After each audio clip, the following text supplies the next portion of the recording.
Fantrax Fantasy Football Mailbag episode heading into Week 16. PPR Antonio Gibson or Gus Edwards. So what I like about Antonio Gibson is the consistent involvement in the passing game from weeks 8 through 15. In 4 out of 6 of those games, he's finished with 5 catches. And for PPR leagues, that's a good thing, right? What I didn't like was that last week Brian Robinson was out, and maybe it was game script related or whatever you want to point to, but Antonio Gibson only had 9 total touches in that game. Again, 5 catches, but only 4 carries. Gus Edwards has a change in his situation that gives him a bump. Unfortunately, Keaton Mitchell's season ended in Week 15 with a knee injury. And there's a lot of upside to Gus Edwards. I don't know if he's necessarily going to touch the ball, 20 times every week, but we've seen 3 weeks over 20 fantasy points this season. He has been a monster in the red zone, a monster in general, just scoring touchdowns, 11 rushing touchdowns on the season. Justice Hill is likely going to factor into the passing game, right? But I think last week seeing the 17 total touches is a positive sign. Not a super sexy matchup this week against the 49ers, but again, touchdown upside, and I think volume is key, and I would trust Gus Edwards to see more volume than Antonio Gibson. Any concerns starting 49ers this week or next? Might they rest their starters? So they've been a top 10 defense and special teams for the year. They've had some really big splash weeks. I think Week 17 is a great week against the Commanders, regardless if they are playing everybody the whole time or not. Week 16, though, against Baltimore, I don't know if that's the best matchup. And sometimes you can just stream defense and special teams and get better production.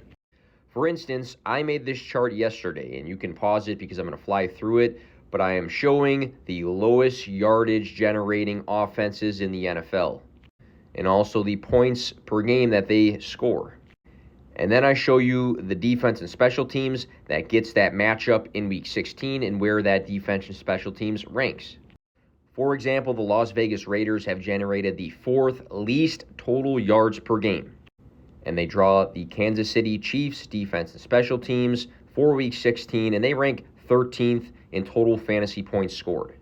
So you can use something like this to figure out, hey, who are the bottom offenses in the NFL, and who do they face, and how does the defense and special teams that they face actually look? All right, Jamar Chase replacement options off waivers, high upside haymaker. So we're looking for somebody off waivers that can have a splash week in place of Jamar Chase. All waivers are different, so just because somebody is gone in your league doesn't mean that player is actually gone in another league. So I'm going to go through a couple names really fast here. Noah Brown would be number 1. 8 catches on 11 targets for 82 yards and a touchdown in Week 15, 22.2 fantasy points. Not the first time he scored 20-plus fantasy points, though. He's done it in Weeks 9 and 10, where he had 153 and 172 receiving yards, so there's some upside to Noah Brown. Joshua Palmer returned to catch 4 passes for 113 yards and a touchdown for 21.3 fantasy points. That was his 3rd week over 14 fantasy points. Keenan Allen might be back, but Palmer's had plenty of flex-worthy weeks. How about Jamison Williams just for a dart throw? Look at the yards per reception upside flashes this season. 2 catches for 53 yards and a touchdown in Week 6. 2 catches for 44 yards and a touchdown in Week 11. 2 catches for 51 yards in Week 12. He just caught 4 passes for 47 yards in Week 15, and what was significant was a season-high 7 targets. Sneaky ad there.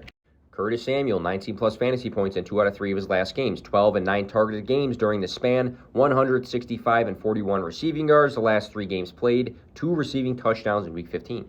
Jaden Reed and Christian Watson both might be banged up. Rookie Dontavian Wicks has been trending up and being highly utilized in Green Bay.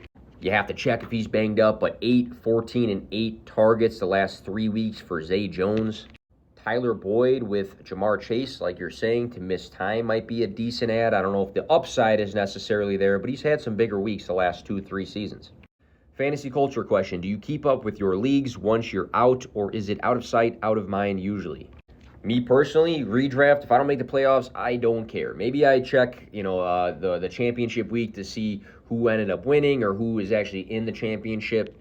But I personally play in too many leagues, so any redraft league, if it's over, it's typically over. But Dynasty, you better stay involved the entire season. I don't care, if you were the worst scoring team, you should be paying attention to everything.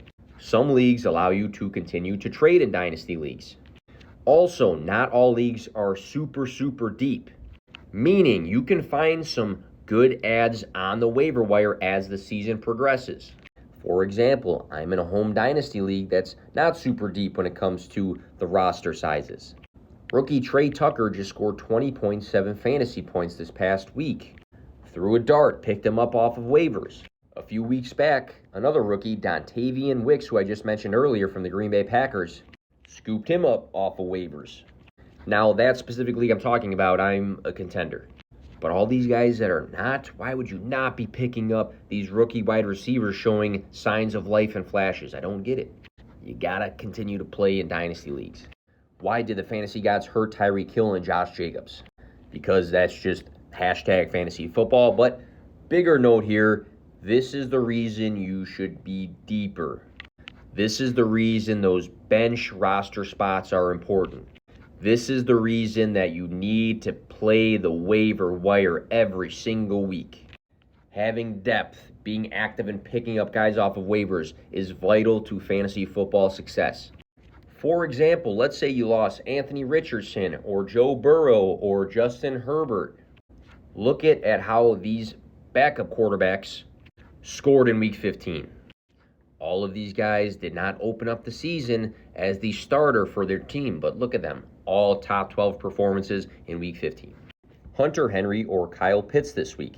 So we have to first and foremost monitor the knee injury that Hunter Henry sustained, but he was showing big signs of life directly tied to Bailey Zappi the last 2 weeks. Back-to-back games of 19-plus fantasy points, 40 and then 66 receiving yards, 3 and then 7 catches, 3 total touchdowns in these 2 weeks. And if he plays, he was going to get the best matchup in fantasy points per game allowed, 2 tight ends. Thoughts on Kincaid? Is he a must-start tight end anymore? Thanks. So last week, James Cook put the Bills on his back, said, I got you guys, in a huge win, 31-10 over the Cowboys. This meant Josh Allen only attempting 15 passes, and he completed 7 of them. This helped none of the pass catchers. Season low 94 yards in that game, too, through the air. So that's the context to Dalton Kincaid. He's also been a bit banged up, right? So going into Week 16 against the Chargers, is there concern that maybe the Bills pound the rock on the ground again? Maybe. I mean, the Easton Stick Chargers is not the Justin Herbert Chargers. I think at the end of the day, there are plenty of question marks when it comes to the situation, his health, etc. So it's always dependent on who you would play over him. Are you going to go and play like Juwan Johnson over Dalton Kincaid? I don't know about that. I mean, the guy's had 4 weeks over 15 fantasy points. He was at one time one of the best tight ends that you could have been playing. So again, it's how you feel about this upcoming game script. It's who you would play over him if you have another quality tight end.